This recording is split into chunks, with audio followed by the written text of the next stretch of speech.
Hello, I'm Ricardo Balmori. I did the Masters in Economics and Finance and I'm in Younited for 5 years now. I'm a Director for International Development. I did economics beforehand in the UK and it was very theoretical, so I thought I could both benefit from actually going a bit more in depth into the actual science of it. The degree in economics and finance, taking the whole science of economics closer to the actual world and to the real world, actually responded best to those needs. So I would say the highlights of the program, first the classmates, so people were coming from all over the world, people were coming from finance, but also engineering or even art. The professors in HEC, they're very renowned. And then third, I would have to say the courses that we did.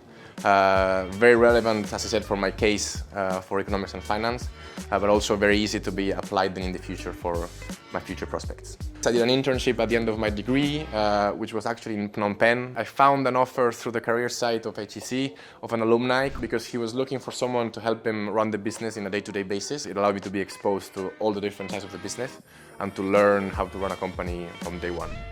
Working for Younited is a very rewarding experience. The company's mission is to provide instant credit for the e-economy. We work with partners ranging from big European banks to telcos to big manufacturers like Apple or Microsoft. I lead multi-country projects with big players. I'm exposed to 5 different countries that are actually quite different. It could be that within the same day I have meetings in different languages. Credit is a complex industry, but the mission of Younited of making it more simple and more accessible for everyone, I think it's very honest. The company was launched in 2009 by Charles Egli and Geoffroy Guigou, both also alumni from HEC. In 2018 we launched the partnerships channel that actually allowed us to sign very big names and launch very big projects, for example with Orange Bank, with Telecom, that actually meant that today partnerships account for almost half of the revenues of the company.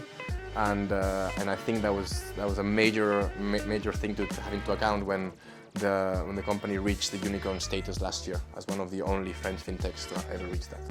What I've learned in HEC and the people I've met have prepared the ground in the future. I think one of the most important things that I learned was being actually exposed to C-level profiles in big companies. If I had to sum up my experience in one sentence, it would be the best way to ramp up my career by meeting great people.